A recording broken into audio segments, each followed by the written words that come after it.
Welcome to Ramayya competitive coaching centre. This is Alladi Anjaiah, economy faculty. ఈరోజు మనం ఎకానమీకి సంబంధించి స్పెషల్గా గ్రూప్ 2 అండ్ గ్రూప్ 3కి సంబంధించి గ్రూప్ 3కి సంబంధించి స్పెషల్లీగా టీఎస్పిఎస్సి గ్రూప్ 2 గ్రూప్ 3కి సంబంధించిన ఎకానమీ సిలబస్ డిస్కస్ చేయబోతున్నాము.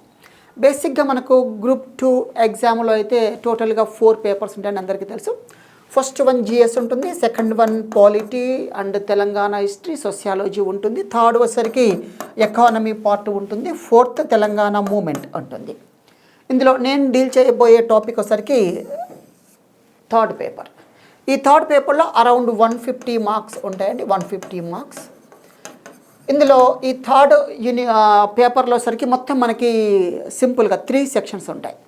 మనం ఇలా తీసుకుంటే ఎకానమీ పేపర్ థర్డ్ తీసుకుంటే 3 సెక్షన్స్ మనకు కనిపిస్తుంటుంది. సెక్షన్ 1 వచ్చేసరికి సెక్షన్ 1, సెక్షన్ 2, సెక్షన్ 3 అని ఇట్లా 3 యూనిట్స్ మనకు కనబడుతూ ఉంటాయి. ఇక్కడ సెక్షన్ 1 వచ్చేసరికి ఇండియన్ ఎకానమీ ఉంటుంది. ఇండియన్ ఎకానమీ, భారతదేశ ఆర్థిక వ్యవస్థ అనేది మనకి ఇక్కడ కనిపిస్తుంది. సెకండ్ వచ్చరికి తెలంగాణ స్టేట్ ఎకానమీ ఉంటుంది, తెలంగాణ స్టేట్ ఎకానమీ. థర్డ్ వచ్చరికి డెవలప్మెంట్ అండ్ చేంజెస్ లేదా డెవలప్మెంట్ డైనమిక్స్ అని ఉంటుంది. డెవలప్మెంట్ డైనమిక్స్ ఇక్కడ అభివృద్ధి మార్పులు అని పిలుస్తుంటారు. ఇది తెలంగాణ ఆర్థిక వ్యవస్థ, ఇదేమో భారతదేశ ఆర్థిక వ్యవస్థ అని 3 సెగ్మెంట్స్ మనం చూడవచ్చు. మరి ఇక్కడ ప్రతి సెక్షన్ నుంచి ఒక 50 మార్క్స్ ఆడతారు. 50 మార్క్స్ ఈచ్ సెక్షన్ నుంచి 50 మార్క్స్ అన్నమాట. ఓకే, ఇలా 50 + 50 + 50 టోటల్గా 150 మార్క్స్ మనకు ఎగ్జామ్లో వస్తుంది. అయితే ఈ 3 సెక్షన్స్ కూడా ఈజీగానే ఉంటాయి. ఎందుకంటే గతంలో చూసినప్పుడు ఉమ్మడి ఆంధ్రప్రదేశ్ ఉన్నప్పుడు ఎకానమీ సిలబస్లో మనకి సిలబస్ వేరియేషన్ ఉండేది. ఆ వేరియేషన్ ఏంటి అంటే ఈ ఇండియన్ ఎకానమీలో మనకు బ్యాంకింగ్, ఇన్ఫ్లేషన్, బడ్జెట్ లాంటి టాపిక్స్ ఏపీపీఎస్సి ఉమ్మడి ఏపీలో ఉండేవి. ఇప్పుడు ఆ సిలబస్లో మనకు రివైజ్ చేసి మనకు కేవలం ఒక 4 సెక్షన్స్ మాత్రమే పొందుపరచడం జరిగింది. కాబట్టి అభ్యర్థులు అందరూ కూడా మీరు గ్రూప్ 2 కానీ గ్రూప్ 3 కానీ ప్రిపరేషన్ మొదలు పెడుతున్నప్పుడు ఎకానమీలో అన్నీ చదవద్దు, అకార్డింగ్ టు సిలబస్ మాత్రం వెళ్ళాలి. అంటే సిలబసే మనకు ఆధారం అండి, సిలబస్ ద్వారానే మనం వెళ్తే మన యొక్క ప్రిపరేషన్ ఈజీ అవుతుందన్నమాట. కాబట్టి సిలబస్ను ప్రామాణికంగా తీసుకుని దాని ప్రకారం వెళ్ళాలి. నేను మీకు ఈరోజు ఈ సిలబస్ ఏంటి అనేది ఎక్స్ప్లెయిన్ చేస్తాను. కేవలం సిలబస్, ఈ సిలబస్ మీరు ముందు పెట్టుకొని వెళ్తే మీరు ఒక 2 మంత్స్లో అండి, 2 నెలల్లోనే ఎకానమీకి సంబంధించిన మొత్తం టాపిక్స్ కంప్లీట్ చేసుకునే అవకాశం ఉంది. Just 2 months. అది ఎలాగో నేను చెప్తాను, అంటే వెరీ ఈజీ వేలో ఉంటుందన్నమాట. ప్రిపరేషన్లో కూడా మనకు ఏమీ తెలియనప్పుడు మనం ఓన్గా వెళ్తే చాలా టఫ్గా ఉంటుంది. ఇప్పుడు మేము చాలా నెంబర్ ఆఫ్ బ్యాచెస్కి చెప్పి ఉన్నాము, నెంబర్ ఆఫ్ స్టూడెంట్స్కి గ్రూప్ 2 ఆఫీసర్స్గా తీర్చిద్దాము. ఓకే, ఇలాంటి సందర్భంలో మీకు ఏంటి అంటే ఒక ప్రాపర్ వేలో తీసుకెళ్ళడానికి మేము ట్రై చేస్తాం. ఆ వేలో మీరు వస్తే ఉద్యోగాలు ఈజీగా వస్తాయి. అలా కాకుండా కొంతమంది ఏంటంటే నెంబర్ ఆఫ్ బుక్స్ చదువుతుంటారు, ఎక్కువ నెంబర్ ఆఫ్ లేదండి. ఇక్కడ మనకి ఏంటంటే వెరీ సింపుల్గా, వెరీ ఈజీగా ప్రిపరేషన్ కొనసాగిస్తే మనకు ఉద్యోగం రావడం గ్యారంటీ. ఓకేనా, నెక్స్ట్ మనం సిలబస్లోకి వెళ్దామండి. ఫస్ట్ వన్ వచ్చరికి సెక్షన్ 1 ఇండియన్ ఎకానమీకి వెళ్దాము. ఇక్కడ మనకు ఇండియన్ ఎకానమీ అనగానే అందరికీ తెలుసు, భారతదేశ ఆర్థిక వ్యవస్థ లేదా ఇండియన్ ఎకానమీ అని పిలుస్తుంటాము. ఇందులో మొత్తం మనకు 4 టాపిక్స్ మాత్రమే, 4 యూనిట్స్ ఓన్లీ. యూనిట్ 1 వచ్చేసరికి వృద్ధి అభివృద్ధి అని ఉంటుంది. వృద్ధి మరియు అభివృద్ధి అనే టాపిక్ ఉంటుంది. వృద్ధి మరియు అభివృద్ధి, గ్రోత్ అండ్ డెవలప్మెంట్ అని పిలుస్తుంటాము. Growth and development. ఇక్కడ చాలా వరకు అభ్యర్థులు తెలుగులోను ఇంగ్లీష్లో టర్మ్స్ నేర్చుకుంటే మంచిది. ఎందుకంటే ఎప్పుడైనా మనకు ఎగ్జామ్లో క్వశ్చన్ అర్థం కాని పక్షంలో మనము ఇంగ్లీష్ వెర్షన్ చూసుకున్నప్పుడు అది ఈజీగా అర్థమయ్యే అవకాశం ఉంటుంది. దీన్ని అప్పుడప్పుడు ఎకానమిక్ గ్రోత్, ఎకానమిక్ డెవలప్మెంట్ అని కూడా పిలుస్తుంటారు. ఆర్థిక వృద్ధి, ఆర్థిక అభివృద్ధి అని పిలుస్తుంటారు. నెక్స్ట్ సెకండ్ లెసన్ వచ్చేసరికి యూనిట్ 2 వచ్చేసరికి వృద్ధి కొలమానాలు అంటారు. వృద్ధి కొలమానాలు లేదా జాతీయ ఆదాయము. నేషనల్ ఇన్కమ్ అనే టాపిక్ ఉంటుంది. నేషనల్ ఇన్కమ్ అనే టాపిక్ మనకి సెకండ్ కనబడుతూ ఉంటుంది. ఇక్కడ మనకు ఈ వృద్ధి అభివృద్ధి అనే టాపిక్లో టోటల్గా మనం చదవాల్సిన అంశాలు ఏంటి అంటే, ఫస్ట్ వృద్ధి దశలు చదువుతాము. వృద్ధి దశలు, వృద్ధి సిద్ధాంతాలు చదువుతాము. వృద్ధి సిద్ధాంతాలు, ఆర్థిక వృద్ధి ఆర్థికాభివృద్ధి మధ్య భేదాలు వ్యత్యాసాలు చదువుతాము. అదేవిధంగా ఆ వృద్ధికి సంబంధించిన వివిధ కొలమానాలు కూడా చదవడం జరుగుతుంది. ఓకే, ఇగో ఇది. దీంతో పాటుగా అభివృద్ధి చెందుతున్న దేశాల లక్షణాలు ఏమిటి, ఇప్పుడు నేను చెప్పిన ప్రతి ఏరియాలో నుంచి అండి ఒక రెండు బిట్లు పడుతుంటాయి. వృద్ధి సిద్ధాంతాలు ఒక 2 బిట్స్, నెక్స్ట్ వృద్ధి దశలు ఒక 2 బిట్స్, ఆర్థిక వృద్ధి ఆర్థికాభివృద్ధి వాటి యొక్క మొత్తం సమగ్రమైన విశ్లేషణ పైన ఒక 2 బిట్స్, అదేవిధంగా అభివృద్ధి చెందుతున్న దేశాల యొక్క లక్షణాలు, భారతదేశం యొక్క ఆర్థిక వ్యవస్థ లక్షణాలు అని ఉంటుంది. ఇక ఈ విధంగా మనము ఇవి డిస్కస్ చేయడం జరుగుతుంది. సెకండ్ వృద్ధి కొలమానాలు మరియు జాతీయాలు, దీనికి సపోర్టివ్ అనమాట, దీనికి అనుబంధమైన లెసన్ ఇదన్నమాట. సో ఇక్కడ వృద్ధి కొలమానాలతో పాటుగా జాతీయ ఆదాయం మొత్తం చదువుతాము. ఈ జాతీయ ఆదాయం అనే టాపిక్లో మనకి అనేక లెసన్స్ ఉంటాయండి, అనేక లెసన్స్. ఇక్కడ జాతీయ ఆదాయంలో ఫస్ట్ మనకోసరికి జాతీయ ఆదాయం యొక్క నిర్వచనాలు చదువుతాము. నిర్వచనాలు మరియు భావనలు, definitions and concepts of national income అనేది డిస్కస్ చేస్తాము. Definitions and concepts of national income అనేది మనం డిస్కస్ చేస్తుంటాం. ఫస్ట్ ఇక్కడ ఈ అంశంతోనే మనకు జాతీయ ఆదాయం పైన చాలా గ్రిప్ వస్తుందండి.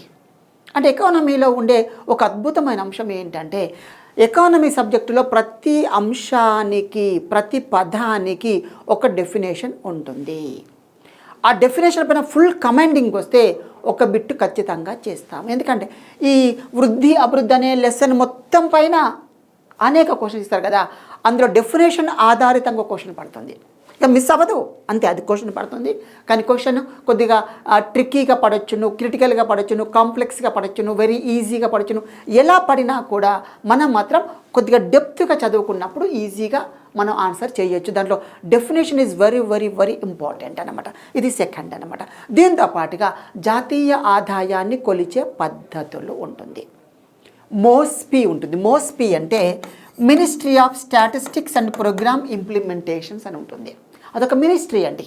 దానిలో భాగంగా మనం NSSO డిస్కస్ చేస్తాము, CSO డిస్కస్ చేస్తాం, వివిధ సంస్థలు డిస్కస్ చేస్తూ ఉంటాము. అదేవిధంగా జాతీయ ఆదాయాన్ని లెక్కించడంలో ఏర్పడే సమస్యలు ఏమిటి అని ఉంటుంది. ఆ సమస్యల్లో ఆచరణాత్మక సమస్యలు, భావనాత్మక సమస్యలు అని ఉంటుంది. ఈ సమస్యల గురించి మనం డిస్కస్ చేస్తాము. దాంతోపాటుగా చక్రీయ ఆదాయ ప్రవాహం అనే టాపిక్ ఉంటుంది. అంటే ఆదాయము అంటే జాతీయ ఆదాయము లేదా ఆదాయము ఒక చోట నుంచి మరొక చోటికి ఒక చక్రంలాగా ప్రవహిస్తూ ఉంటుంది. So this is known as cyclical flow of income అంటుంటారు. Cyclical flow of income, that is one of the concept in national income. మనం అది కూడా డిస్కస్ చేయడం జరుగుతూ ఉంటుంది. ఇక్కడ ఆదాయం అనేది ఒక వ్యక్తికి చెప్తారు కదా, ఒక వ్యక్తికి నాకు వచ్చే ఆదాయం అనుకుంటే that is called simply income of a person or income of an individual. ఒక వ్యక్తి యొక్క ఆదాయం అంటారు. అదే దేశంలో ఉన్న ప్రజలందరికీ వచ్చే ఆదాయం సింపుల్గా జాతీయ ఆదాయము. వెరీ సింపుల్, చాలా ఈజీగా ఉంటుందండి ఎకానమీ అనేది. ఓకే, వ్యక్తి ఆదాయం ఉంటుంది, జాతీయ ఆదాయం ఉంటుంది. ఇలా వచ్చిన ఆదాయం స్టేబుల్గా ఉంటుందా, ప్రవహిస్తుంది. ఎలా సైక్లికల్, చక్రీయంగా ప్రవహిస్తూ ఉంటుంది. నాకు వచ్చిన ఆదాయం నేను ఖర్చు పెడతాను, వేరే వారికి ఏమవుతుంది, ఆదాయం పడుతుంది. అంటే నా ఖర్చు, ఎక్స్పెండిచర్ ఆఫ్ మై సెల్ఫ్, నా యొక్క ఖర్చు వేరే వారికి రెవెన్యూ ఇన్కమ్ అవుతుంది. మళ్ళీ అవుతుంది, వాడు మళ్ళీ ఖర్చు పెడతారో అది మళ్ళీ ఒకరికి అవుతుంది అంటే ఆటోమేటిక్గా అది రెవెన్యూ ఆర్ ఇన్కమ్ అవుతుంది. ఇలా సైక్లికల్ ఫ్లో తిరుగుతూనే ఉంటుంది. డబ్బులు ఒక చోట స్థిరంగా ఉండవు, ఆదాయం ఒక చోట స్థిరంగా ఉండదు. అలా ప్రవహిస్తూ ఉంటేనే దేశ ఆదాయం పెరుగుతుంది, ప్రజలకు ఆదాయాలు లభిస్తూ ఉంటాయి. ప్రవాహం ఎంత వేగవంతంగా వెళ్తే అంత వేగవంతమైన డెవలప్మెంట్ కూడా సాధ్యమవుతుంది అని చెప్తుంటాం. మళ్ళీ మనం డిస్కస్ చేద్దాం ఈ టాపిక్స్ అన్ని కూడా.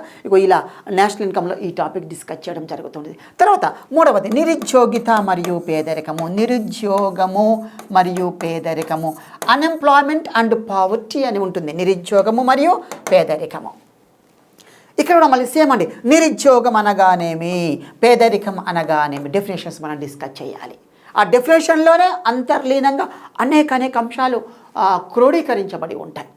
ఎవరైతే ఎకానమీలో బేసిక్స్ నుంచి మొదలుకుంటే, that means from the definition నుంచి వెళ్తే ఆటోమేటిక్గా మనకు మంచి స్కోర్ వచ్చే అవకాశం ఉంటుంది.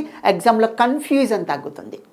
అంటే ఎగ్జాక్ట్ అండి, ఎగ్జామినర్ పల్స్ నీకు తెలియాలి, క్వశ్చన్ ఎక్కడ వస్తుందో నీకు తెలియాలి, క్వశ్చన్ ఎలా అడుగుతారో మనకు ఖచ్చితంగా తెలిసి ఉండాలి. అలా తెలిసినప్పుడు ఎగ్జామ్లో మనం ఆడుకుంటాం, లేదంటే ఎగ్జామినర్ మనం ఆడిస్తాడు. ఇక్కడ ఏం లేదు, చిన్న గేమ్ అనమాట. ఆ గేమ్లో మనం గెలవాలి అంటే మనం స్ట్రాటజిక్గా వెళ్ళాలి, బేసిక్స్ నుంచి వెళ్ళాలి. నేను మళ్ళీ మీకు అవి చెప్తాను వరుసగా. నెక్స్ట్ నిరుద్యోగం పేదరికంలో మళ్ళీ ఇక్కడ ఏంటంటే ఈ 2 టాపిక్స్లో కూడా మనకి ఏం అంటే నిరుద్యోగితలో రకాలు నెక్స్ట్ పేజ్లో డిస్కస్ చేద్దాము.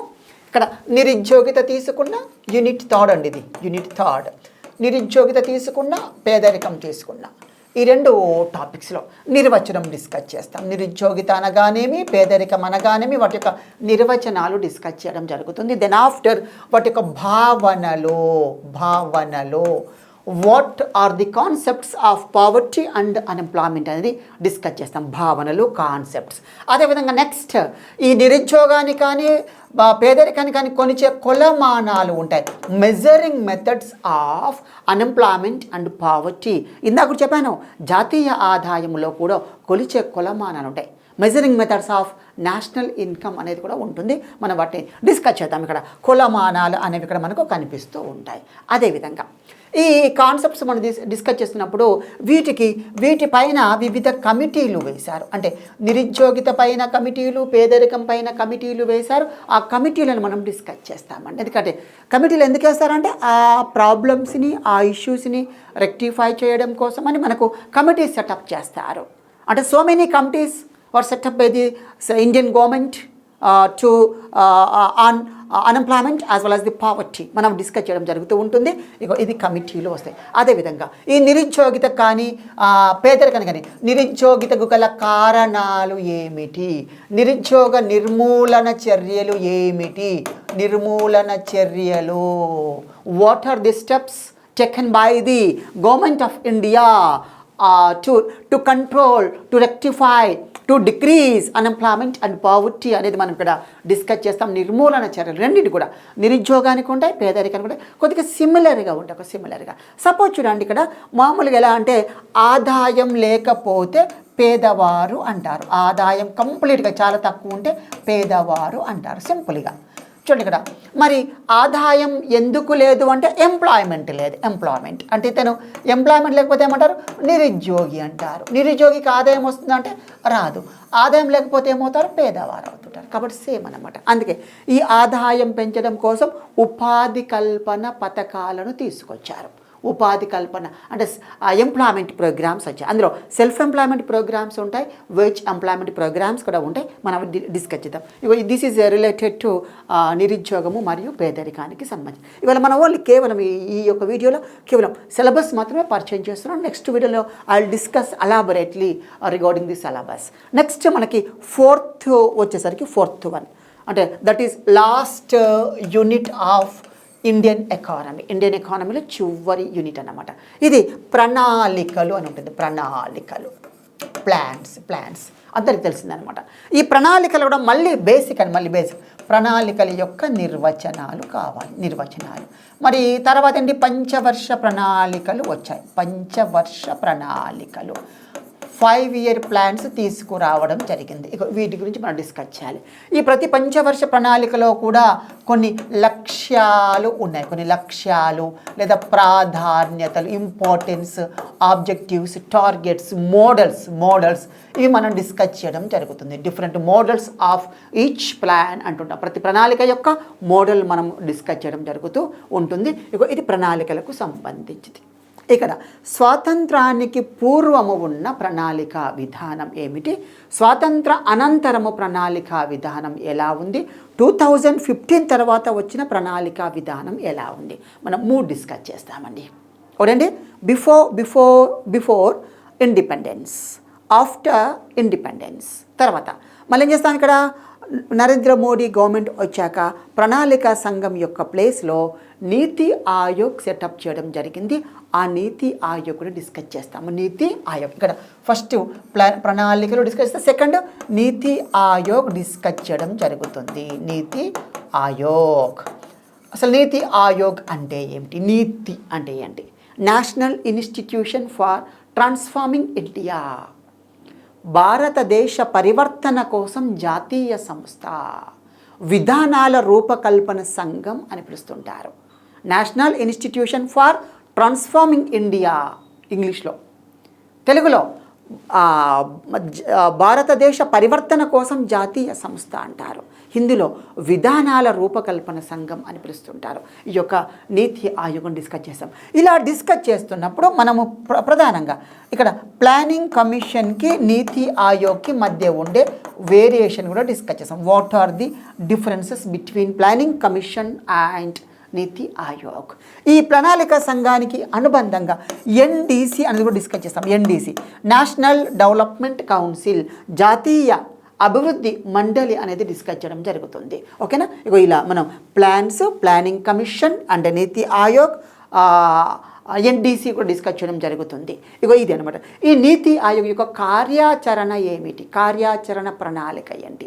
ఆ ప్రణాళిక విధానం ఏ విధంగా ఉంది? అదేవిధంగా నీతి ఆయోగ్ రిలీజ్ చేసే వివిధ రకాల సూచికలు ఏమిటి అని కూడా మనం డిస్కస్ చేయడం జరుగుతూ ఉంటుంది. ఇదేంటి? This is about complete scenario of NITI Aayog. And then after ఇది ఫస్ట్, ఇది సెకండ్, థర్డ్ మరొక లెసన్ డిస్కస్ చేస్తామండి. సుస్థిర సమ్మిళిత వృద్ధి డిస్కస్ చేస్తాం. సమ్మిళిత వృద్ధి, ఇన్క్లూజివ్ గ్రోత్ అంటారు. ఇన్క్లూజివ్ గ్రోత్, సమ్మిళిత వృద్ధి. అసలు సమ్మిళిత వృద్ధి అనగానేమి? ఫస్ట్ మళ్ళీ డెఫినేషన్ చూడండి. మీరు ఎక్కడ ఏ టాపిక్ వెళ్ళి ఏం చేస్తుంది? నిర్వచనం లేకుండా మనకి ఎకానమీ ఉండదు. That is the beauty of economy. అంటే ఎకానమీలో ప్రతిదానికి ఒక ప్రాపర్ మీనింగ్ ఉంటుంది. ఇది చాలా very important subject to entire country. ఒక దేశానికి కానీ ప్రపంచానికి కానీ మొత్తం ప్రపంచ దేశాలకు కానీ ఆర్థిక వ్యవస్థ అనేది చాలా చాలా కీలకమైంది.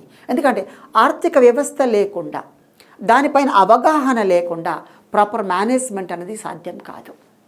ఓకే, అందుకనే ఈ నీతి ఆయోగ్ రిలీజ్ చేసే వివిధ రకాలైన సూచికలకు సంబంధించిన అంశాలతో పాటుగా సమ్మిళిత వృద్ధి అంటే ఏంటో మనం డిస్కస్ చేస్తాం. ఇక్కడ సమ్మిళిత వృద్ధి అనగా అన్ని వర్గాల వారిని, అన్ని తరగతుల వారిని, అందరినీ కలుపుకొని సాధించబడే వృద్ధే సుస్థిర వృద్ధి అంటారు. ఓకేనా? సమ్మిళిత వృద్ధి అంటారు. ఇక్కడ సమ్మిళితం, ఇన్క్లూజివ్నెస్, అందరినీ కలుపుకొని అక్కడ అభివృద్ధి సాధించడం జరుగుతూ ఉంటుంది. దీనిపైన మనం స్పెషల్ ఫోకస్ చేద్దాము. ఈ సమ్మిళిత వృద్ధిని కొలిచే కొలమానాలు ఉంటాయి. ఇన్క్లూజివ్ డెవలప్మెంట్ ఇండెక్స్ అని ఉంటుంది. IDI, ఇన్క్లూజివ్ డెవలప్మెంట్ ఇండెక్స్ అని ఉంటుంది. అది మనం డిస్కస్ చేస్తాం. దాంతోపాటు ఇంకా వివిధ రకాల సూచికలు, వివిధ రకాల అంశాలు సమ్మిళిత వృద్ధికి సంబంధించి డిస్కస్ చేయడం జరుగుతూ ఉంటుంది. ఇది మనకి యూనిట్ 1కి సంబంధించిన ఏరియా. ఇవి కాకుండా ఇంకా ఏవి కూడా మనకు ఇండియన్ ఎకానమీలో టాపిక్స్ ఉండవు. కాబట్టి మీరు దీనిపైన ఫోకస్ చేయండి. మీరు చదువుతున్నప్పుడు బుక్స్ చదువుతున్నప్పుడు ఖచ్చితంగా ఈ తరహాలో రూపకల్పన చేసిన బుక్స్నే ఎంచుకొని అవే చదవాలి. ఎందుకంటే ఇప్పుడు కామన్ బుక్స్ ఉన్నాయి. కొన్ని కామన్ బుక్స్ అంటే TSPSCకి, APPSకి కామన్ బుక్స్ ఉన్నాయండి. అక్కడేమవుతుందంటే అలా కామన్ బుక్ను మీరు వాడినప్పుడు మీకు ఏది తెలంగాణ TSPSCకి సంబంధించిన సిలబస్ తెలియదు. అలా తెలియనప్పుడు నష్టపోయే అవకాశం చాలా ఎక్కువ ఉంటుంది. కాబట్టి జాగ్రత్తగా మీరు ప్రిపరేషన్ స్టార్ట్ చేయాలి. జాగ్రత్తగా అంటే గైడ్ లైన్స్తో మీరు ముందుకెళ్తే సక్సెస్ రేట్ ఎక్కువ వస్తుంది. ఓకే, ఇక చిన్న ఫైనల్ టచ్ చేస్తాను. ఇక్కడ ఏంటి అంటే మనం ఎంత చదివినా కూడా అంటే ఒక రైట్ వేలో వెళ్తేనేమో ఈజీగా ఉంటుంది. రైట్ వేలో వెళ్తే, ఓన్ వేలో వెళ్తే కొద్దిగా కన్ఫ్యూజన్ ఎక్కువ ఉంటుంది. కాబట్టి కొద్దిగా రైట్ వేలో వెళ్ళడానికి ట్రై చేయండి. This is about first section.